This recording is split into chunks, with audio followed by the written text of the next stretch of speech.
Welcome to RiverArts Salon number, whatever number this is, because time is meaningless nowadays.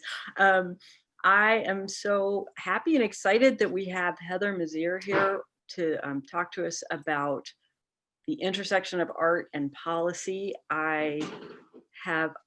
So the story that I will tell by way of introduction is that 2 years ago, almost exactly, I was working for the Jesse Colvin campaign, and we did an event at Sumner Hall, and Heather did an introduction. And because I had just moved back to the area, I had never met Heather before or heard her speak, and I was just absolutely riveted, and I was so impressed by her warmth and her the way that she was able to make the connections through her words and her demeanor, and the way that she was able to make everyone in the room feel like they were part of the same thing at the same time, which in some ways I think is also one of the purposes of art.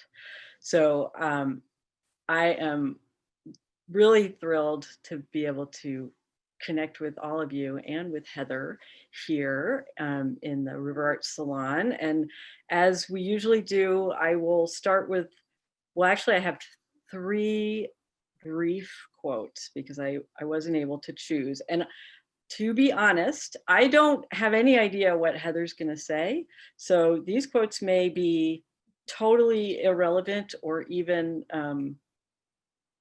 not in alignment at all with what we're about to talk about. But because these salons are meant to be discussions and sort of lively places where we get to agree and disagree and talk with each other and get to know each other a little bit better, I think it's okay if I didn't vet these quotes. So the first is Toni Morrison, and Toni Morrison said, "The best art is political, and you ought to be able to make it unquestionably political and irrevocably beautiful at the same time." And then I have one from André Maurois, who is a French author, who said, "Art is an effort to create, beside the real world, a more humane world," which I think is something I have been thinking a lot about, what it means to be humane and have a humane world and a humane interactions with each other.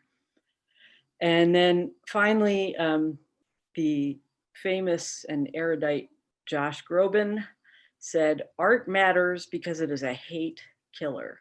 Art matters because it is the one true great connector in a world that seems to be very unconnected. And it's important now more than ever to shine a huge light on that connectivity that we have, that we often forget." So Heather, with that, I am very pleased to welcome you and turn it over to you to share with us what you will and share your thoughts. Thank you, Mariah. Your quotes were perfect. I was willing to roll with whatever you brought forward. But how can you ever go wrong with Toni Morrison, for sure? And I'm looking forward to this conversation. And do I have the ability to do share screen now? I believe you do. Okay, thank you so much. I just to pop off the beginning of the conversation, I put a few slides together today so that we could frame the conversation. And I'm going to go through these and then we'll talk about them. So the political cartoon is one place that we can think of a very real way that art intersects with public policy. I had to, just for the hell of it, include a political cartoon that isn't necessarily the most beautiful likeness of me, but when I was running for governor, the way that the political cartoonist Kevin Gallagher captured the first big televised debate that we had, was to show the other two candidates on stage mudslinging against each other while I was attempting to have a conversation about policy. And he put us all in high chairs to show some of the childish nature of the attacks, and to show the bowls of food being slung across the way. I include this in here because for a while after the debates, it was this cartoon and not necessarily any specific thing that was said at the debate that was discussed in conversations around the state about just the general sense and feeling that was captured here of what does it mean to rise above mudslinging and try to have a policy conversation when there is attack going on. And it was just a really, I think, powerful way to take a moment in a political campaign and to show how it would be memorialized, if you will, in a political cartoon, to make them a little more, I'm not able to move it's not allowing me, I'm sorry. I'm trying to move into some modern, more recent cartoons. My screen appears to be, oh, okay, I can just click. Here's one that, of course, captures much more of the sentiment within 2020, where the issues of separating migrant children from their families at the borders and the impact of the climate crisis on all the biodiversity and on our planet, the murdering of Black lives by over-militarized police brutality, the pandemic of coronavirus that we're dealing with. In these 4 pictures in this cartoon, in one piece of art, you have here, vote as if your life depends on it.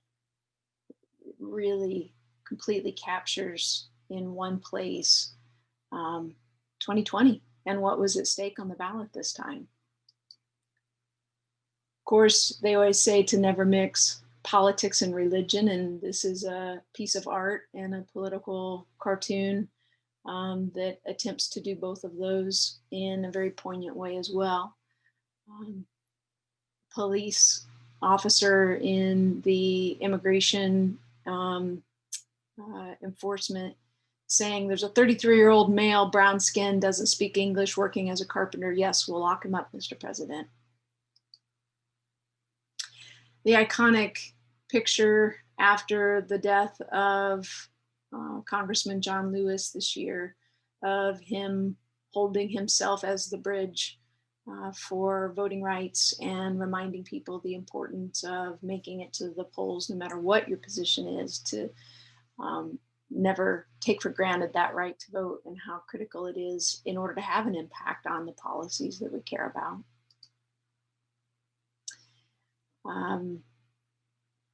This, as we're heading into the Christmas season, this was I think a poignant political cartoon that was highlighting how transformational transgender rights have become in our political climate as well. And this, of course, is a political cartoon rendering of what we have been collectively in our consciousness rising to meet, to address the systemic challenges of racism and white supremacy in our institutions and within ourselves. And of course, we came together as a community to take art and take that sentiment and bring it into putting our values into action by making a very public community statement, and not just one, but two murals, one saying we can't breathe and the other Black Lives Matter. Of course, here showing in this photo that how all of our institutions, including our art institution, our various beautiful local art scenes like the Garfield Center, using their marquee to also reflect what was going on in the streets with art that day. And this kind of public display of art can really be a rallying cry for any number of policy issues. When I was a member of the Maryland General Assembly, I put together regular volunteer activities to highlight various policy issues that we were going to address.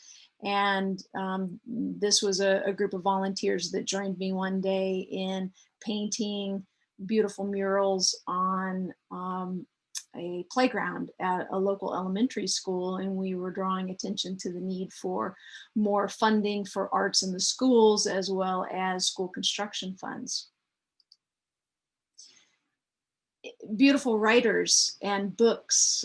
There's so many different places where art and policy collide. In this particular photo, renowned author Ta-Nehisi Coates, who is an amazing nonfiction writer on race relations in America, took his first stab this last year at writing a fictional novel, historical fictional novel called The Water Dancer. And he held a lecture in Baltimore, ostensibly about the new book, but it also was an opportunity to come together as community to have further dialogue about the other issues that he puts his art into in relationship to race relations.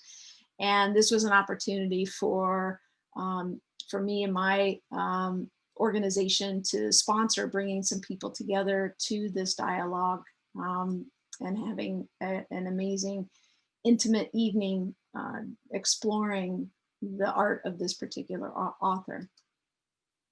Here in Chestertown, we put art on the stage and in a policy way. How many of us would have paid as much detail to the exacting quotes and information that was contained in the Mueller report if it hadn't been brought to stage in the way that that it was by some of the folks who are even here on this call.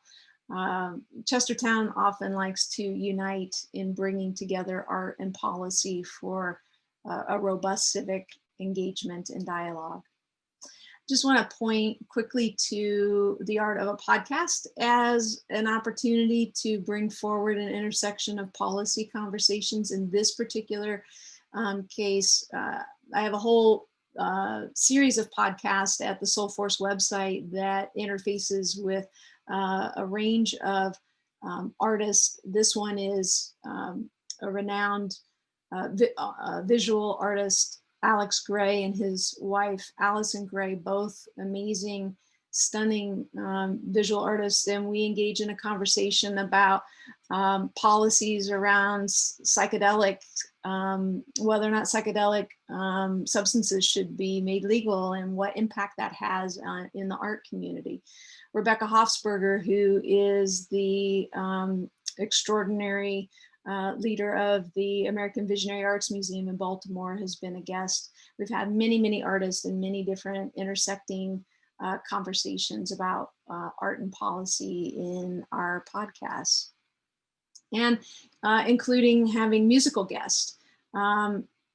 Crystal Bowersox is a renowned artist that used the platform of being an artist and creating music to speak to when Dylan Roof killed the 9 people in the Charleston church. she was really moved to write a song about how important it is for us to put political differences to the side and find the courage to step across party lines to engage with each other in a heartful way. We talk about this in a podcast, but it's also an example in her music, as well as Sarah McLaughlin and Melissa Etheridge are some conversations with artists that I've had in the podcast. All of these intersecting ways that their art and music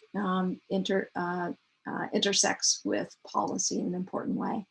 And just to close on a personal note, as I mentioned in the beginning, we were joking about slinging med. This was the very first night I was taking a class at RiverArts in 2015.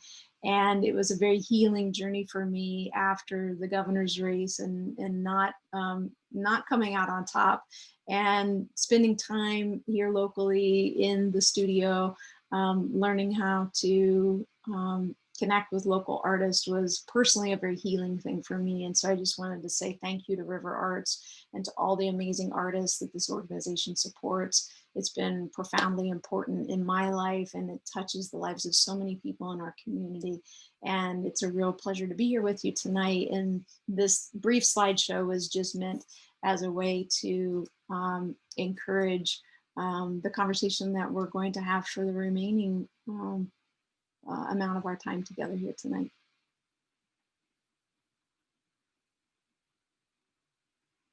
Fantastic.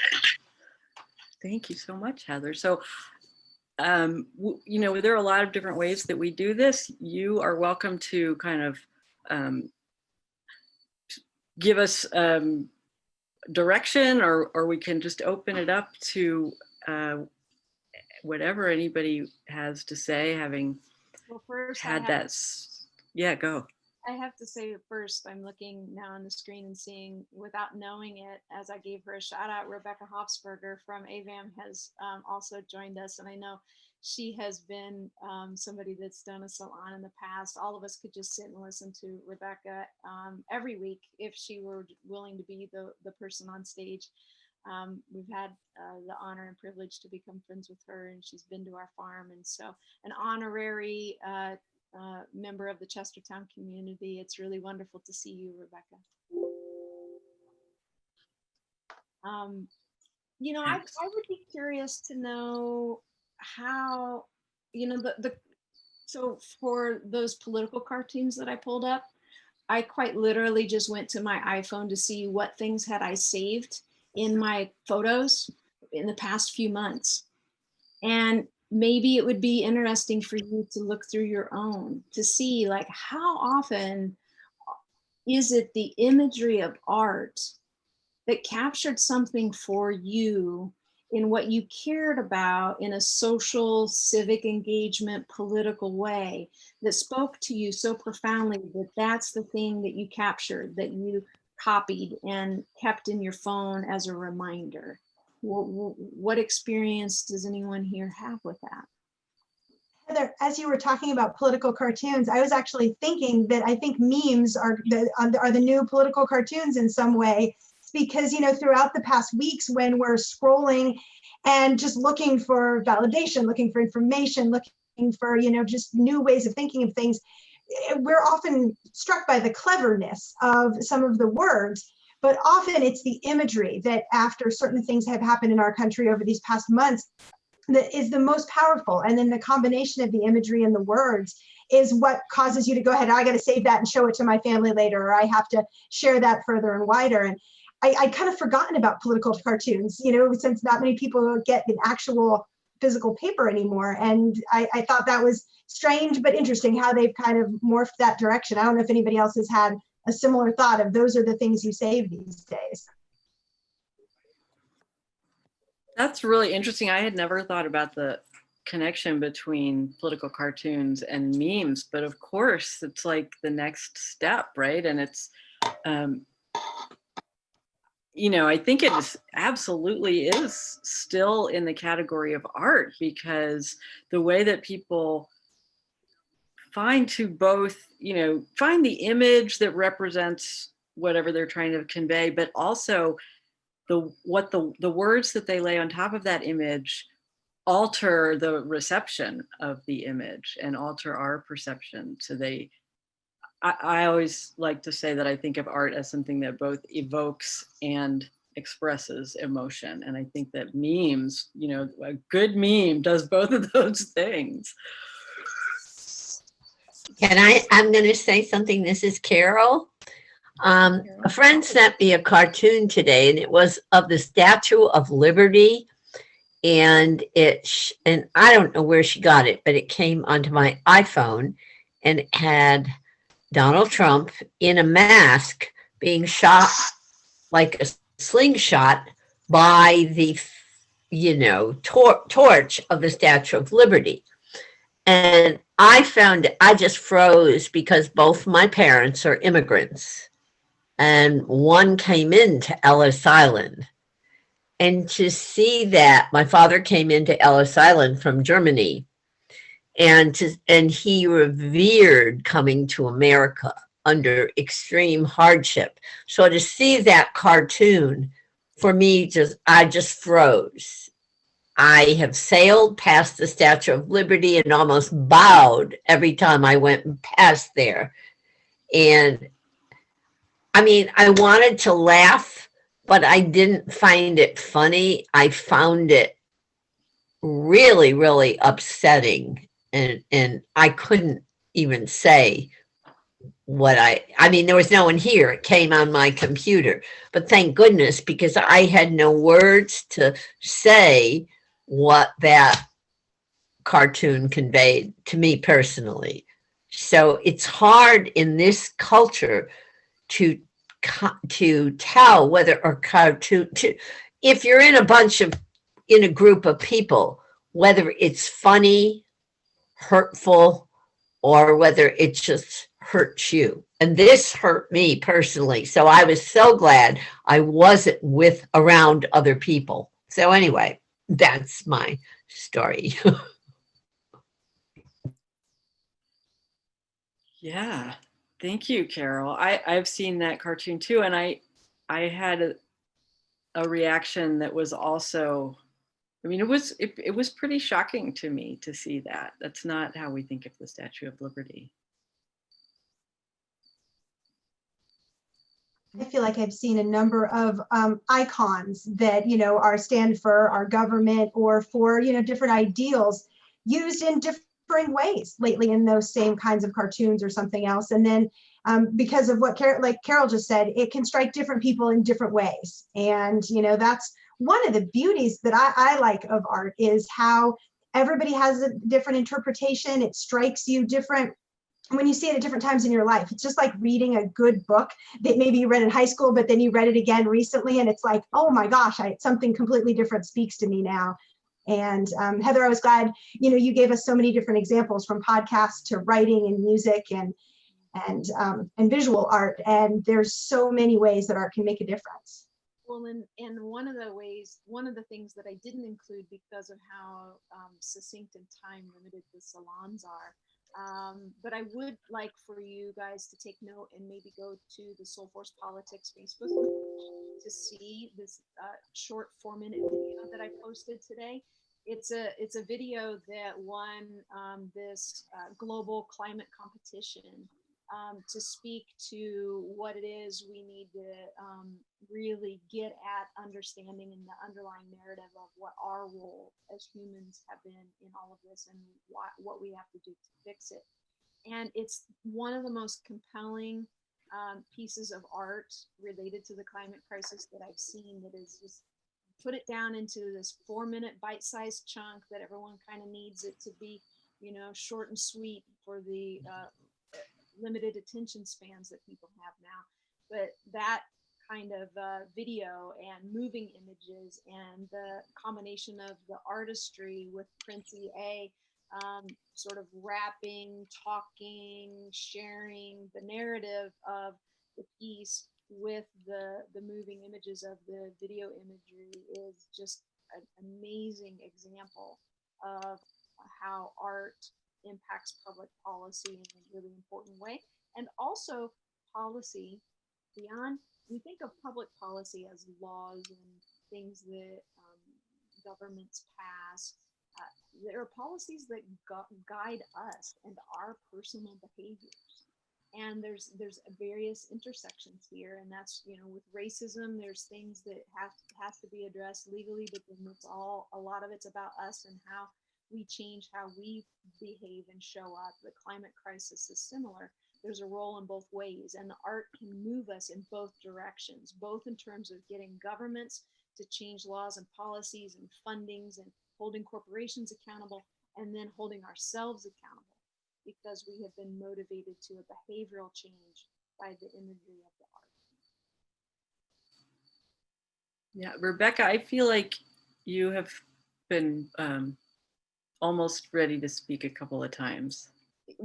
Very clairvoyant. First off, I'm so glad I joined. I'm sorry I was tardy, but I was running in to be able to be part of this. Heather, what a beautiful presentation. I wanted to contextualize your premise tonight, and to say that throughout human experience, particularly when there was absolute authority like kings and etc., that humor, whether it was the court jester who could broker the difficult truths and expressions of the people, there is a quote that's been attributed, my favorite, to Oscar Wilde, but also to George Bernard Shaw. And it's really a toss-up there. There are, you know, two camps. But the quote goes like this: if you're going to tell people the truth, make them laugh, or else they'll kill you. And one of the, if you think about what are our contemporary, you know, whether it's Stephen Colbert, or whether it was Jon Stewart, or whether it's Louis Black, or whether it's Dave Chappelle, you know, you often will hear humor as a bridge to kind of the hidden uncomfortable truths. And it gives you space to, because it's done in, not in a serious, like, you know, I'm on this side and you're on that side. It's done as an inclusive thing, like, you know what I really mean when I'm doing this. And I probably, if I wasn't such a Luddite, I have like, I don't know, probably 80 different cartoons and things sent. And I don't like the ones who are mean-spirited. So I agree with Carol. But it is still the most powerful way of communicating the tough, you know, the tough truths of our time. And it's interesting, you know, it's separate from the role of art, except for in literature and in movies and in film. In human expression has always been a bridge to say things that need to be said. But I just really enjoyed this thing. So I'll let you all go. But we entered, you know, Jon Stewart knows that museums are having such a hard time. So he's thrown down the gauntlet to have these three, in some ways, kind of terrible paintings.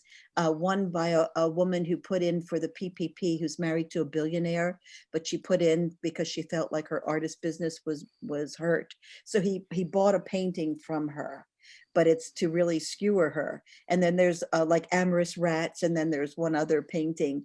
And he's going to give just $10,000 to an arts organization and $10,000 to their local food bank.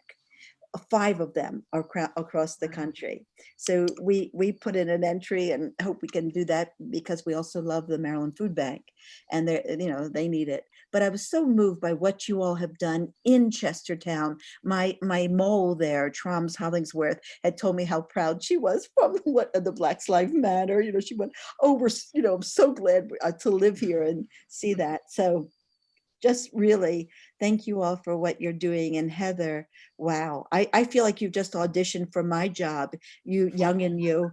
It'd be great.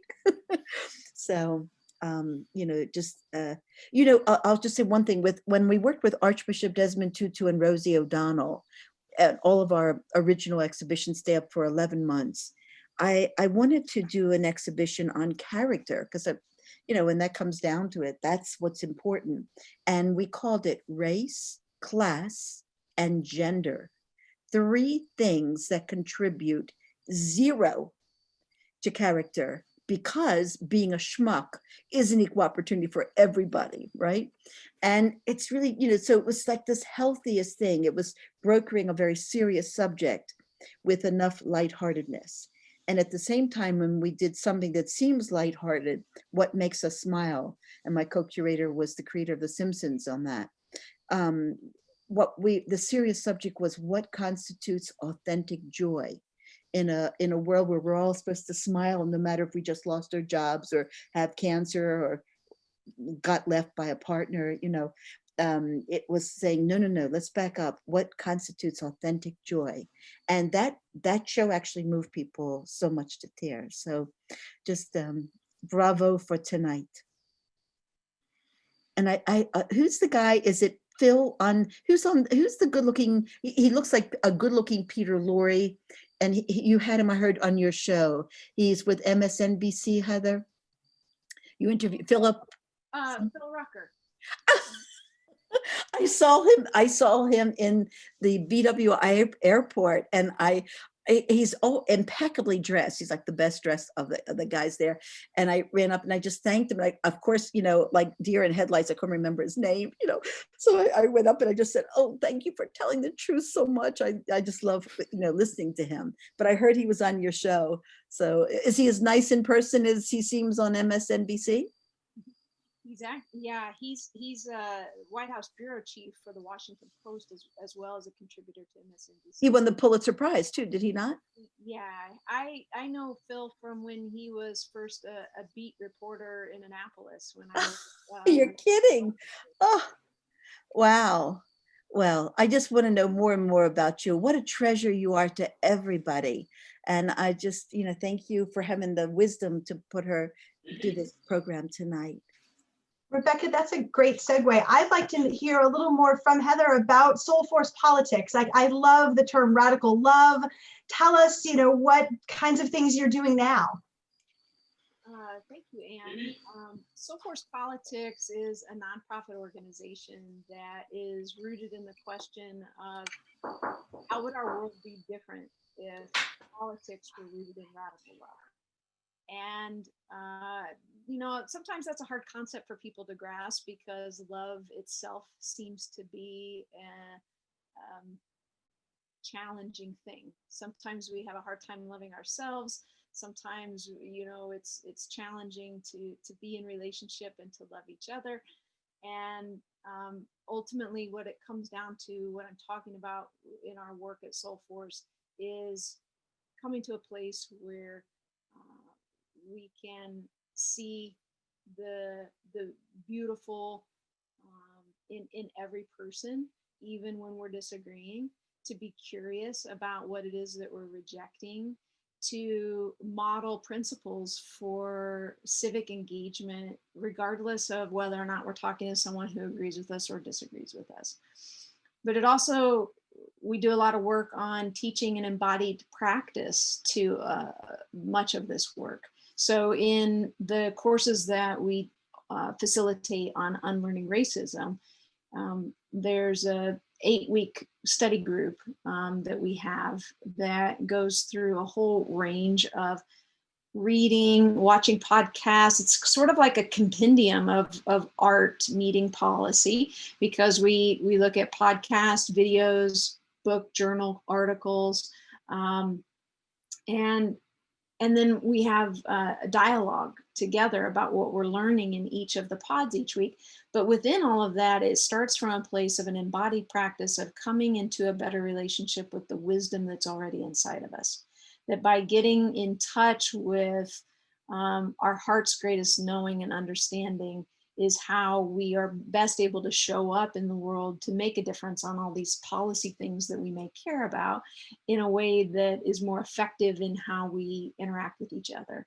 And so we help facilitate this through podcast conversations with everyone from Jose Andreas and Sister Helen Prejean and Dolores Huerta, captains and icons of politics to humanities, arts, having a dialogue about a range of these issues We have retreats, though those have been a little bit more shifting during the COVID. So we've shifted a lot to online workshops and study groups, really focusing a lot in the areas of climate change and unlearning racism as two big buckets on top of just general civic engagement that is more about finding the us. There is no us and them. There's a we here always. There's always an opportunity to get to the we. Yeah, I have loved listening to some of those podcasts, especially, when you have a guest who you don't necessarily have the same point of view, and you are able to find ways in a really beautiful way to share something, even if you don't share the same perspective or the same view. And I think that's a great lesson for all of us. And I think that is something that art can do, because a piece of art, whatever it is, whether it's a painting or a cartoon or a book, or it is somehow, it's the artist, it's the creator's voice, but it's removed enough to make it a little bit less personal, which makes it a little bit less confrontational. And so you're able to be a little more direct than in conversation, maybe with somebody who isn't on the same page. You're bringing up an example of a really great intersecting point with one of those podcasts. Andy Harris, Congressman Andy Harris, who represents the Special District of Chestertown in the 1st District in Maryland. I sat down to have a conversation with him about our opposing views on gun control, and to use the conversation as a way of showing how to model how to have this kind of conversation with someone that you completely disagree with. And it was as I was driving to his office in DC to do the interview that I was thinking through, well, how am I going to start this so that we're in some sort of an alignment, that there's some connection here, because I really want to make sure that we don't just, that he doesn't feel the need to just be in his corner, protecting his position and spouting his talking points. I really do want to have a dialogue. I want to be open to movement myself. Where can I find a place to connect? And I thought about that and prayed about it some as I was driving. And what came to me was a piece of art through a book.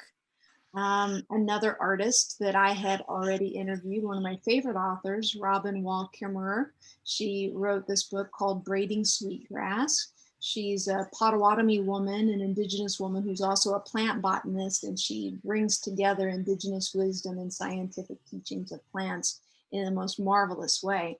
And on a chapter on allegiance to gratitude in this book, she talks about how the Haudenosaunee tribe, which is known as the Iroquois Nation, really had the start of democracy in their tribal gatherings. And they would start with what is called the words that come before all else, or has been called the Thanksgiving address, where they go through and give thanks for a range of things, from the eagles that are the visionary leaders of sites, and like acknowledging each democracy of species and their role, the water, the berries, the trees, and giving thanks and gratitude for that. And that when every government meeting in the tribal council starts from that place of sharing gratitude, their minds have come together as one.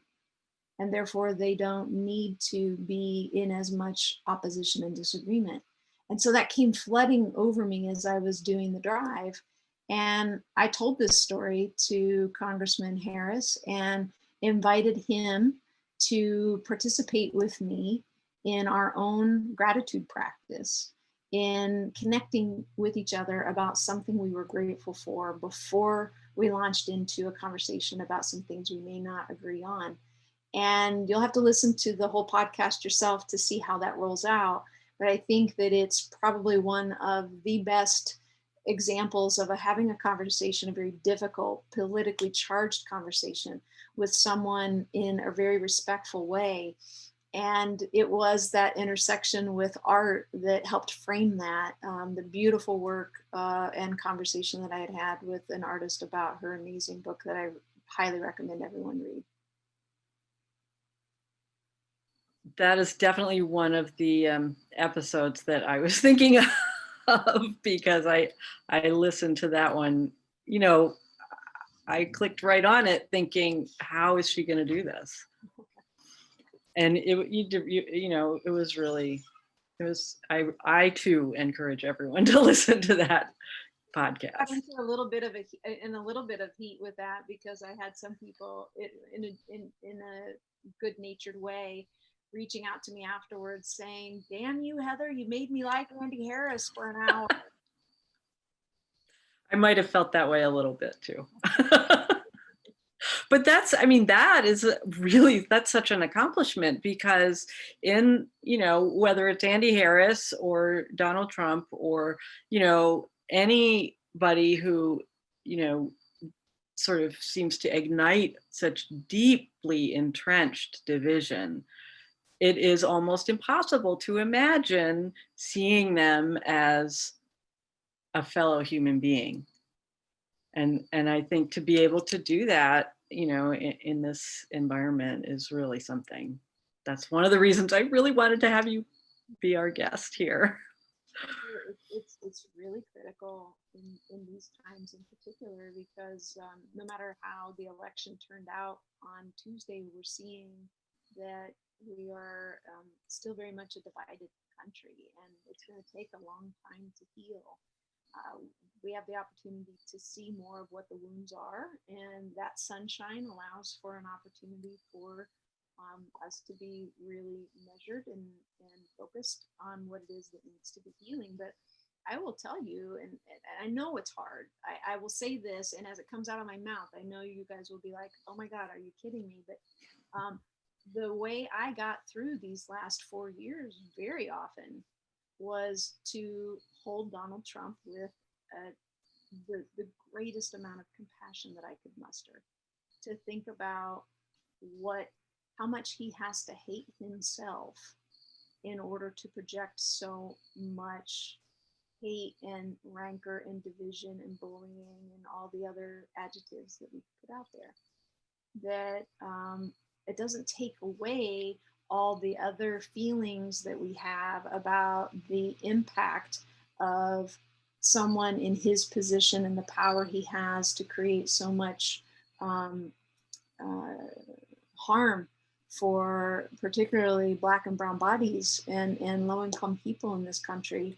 And at the same time, it's that poison's only going to eat us alive as well if we don't find a way to at least see each other's humanity. That is the underlying problem with structural racism. It's the underlying problem with the genocide of indigenous peoples. It's the underlying problem with our climate crisis. All of it leads to the place of us forgetting how to love ourselves and each other and to connect with each other from a place of humanity. And that is why soul force politics exists. We're only going to get at these big, giant issues when we start doing that inner work and then allowing that light that we find within us to shine outward in how we approach everything else. Yeah, and that's exactly why I did want to share that quote from Josh Groban, who called art a hate killer. Mm-hmm. Because that's, you know, that is the power of that, you know, very personal expression of experience that is at the root of art. And it's hard to see or to experience that kind of authentically personal expression and not see humanity. Mm-hmm. Well, and just as we any of us who have a good eye for art and look at any piece of art, whatever kind of genre it's in, and we bring to it our curiosity and our willingness to hold and look at it in a different way and ask questions and explore within ourselves how it makes us feel. How am I in my body right now as this is showing up? All of what we go through when we're interacting with art in order to come to our relationship to how we would describe it and its influence on us is really the same bucket of skills that we should be using in how we interact with people and each other, and interfacing that with policy issues that we're coming into connection with. It's sort of like a little bit of a detached, when we look at a painting and we read criticism of it, we don't necessarily completely discount it immediately. We look at what somebody else has said about it and we see if we can agree with how they're seeing it. If we were interacting with humanity in the same way that we are more programmed in how we interface with art, I think that our relationships would improve. Yeah, and so Rebecca has put into the chat here something that Pablo Casals said: love of one's own country is a splendid thing, but why should love stop at the border? And I think that this, the pandemic really brings that home, right? Because the borders are, we can't leave the country, but there is no border at the same time because the virus goes everywhere, and it's an experience that the world is sharing in different ways in different places, but everyone on the globe is sharing this experience.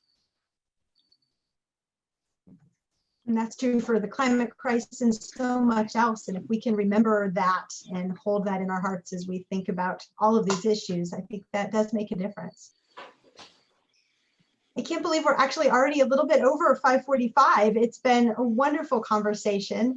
And Heather, you are exactly the guest that I needed this week. I thank Mariah for knowing you and bringing you into this. We haven't met before, but I am so grateful because this past week I've been thinking about so much of this and how to understand those that think not only differently, but in a way that I worry harms people I care about. And I think, how do you find that common ground? And so it's been a joy to hear you speak. I can't wait to go listen to that podcast. And we'll be sure to share with the attendees and with our community in general, the book you mentioned and a link to your podcast and just information about what you do, because I think, the word soul being in there, it is so powerful. And this is really what we need now. And Mariah and I talk about how RiverArts goes forward and what we do and the difference we want to make with what we do. And I think we'll be thinking about this and talking about it for many, many months to come. And the writings, I would encourage people to look at the blog for the writing work as well. I've taken a little bit of a step back from as heavy of a podcast schedule to do more writing that influences these things. And I've got a few new pieces that are coming out in the coming weeks that are specifically about addressing how to hold the tension of these times. So that's great. Soulforce website for that as well. That is great. And, I'm really happy that you were here and that, we have this little, in this, especially in this past year, I've felt that community collaborations with other groups and organizations are how all of us are going to be able to kind of get through this situation. And so I would love for there to be a relationship between RiverArts and Soulforce Politics going forward. As we've got Rebecca here with AVAM, and we just have such a good community. And I know John's here with the Kent Cultural Alliance, and he has so much of this, I know, in his heart, right. and big plans too, that we are a part of with so many other local organizations. So I see good things happening in the future, and I thank you for the inspiration. We usually close with a toast. And does anybody have any last comments before we sign off? One final comment, Yeah. since you raised John, I want to give him a shout out because you know, the other piece where art intersects with public policy is when art and artists and arts organizations show up in Annapolis to share the beauty of the arts and to make funding requests of the state and the arts councils. And John was always one of the best citizen lobbyists in that regard. And so anyone in the community that wants to know more about how do we go up to Annapolis to have our voices be heard as arts organizations intersecting with public policy, I can't say enough about the leadership that John Stratweiser always showed when I was in the legislature. Absolutely. I agree. Go ahead, John. You crazy, Heather. Thank you. Heather was one of the best lawmakers to visit, and Heather got it. And we're, again, like Ann said, we're so lucky to have you here because you do get it. You get the importance, and you understand the role that government plays in creating access to the arts through public funding. And for the several years that you and I got to work really closely together, when you chair the subcommittee in the House for our funding, it was just a joy. So I thank you for all of that. Yeah. It's been wonderful being with you all. Thank you so much. And we'll close with a quick toast if you have something to raise a glass. I was originally going to say I definitely raise a glass to radical love because that means something very important to me. But then when Heather, you talked about the words that come before all else, I want to hold both of those thoughts in my mind as I sally forth from this evening. So thank you again for being here and for your inspiration and for all of the special guests and folks who've just shared thoughts and enjoyed being here with us tonight. We appreciate all of you. Very much. Cheers. Cheers. Thank you. Thank you all so you. much. Thank you, Heather. Thank you. Have a great Please night. come back. Bye-bye. Bye all. Thank you all so Great to much. see you. Yes, come back again, please. Thank you. You too, Carol. Yeah.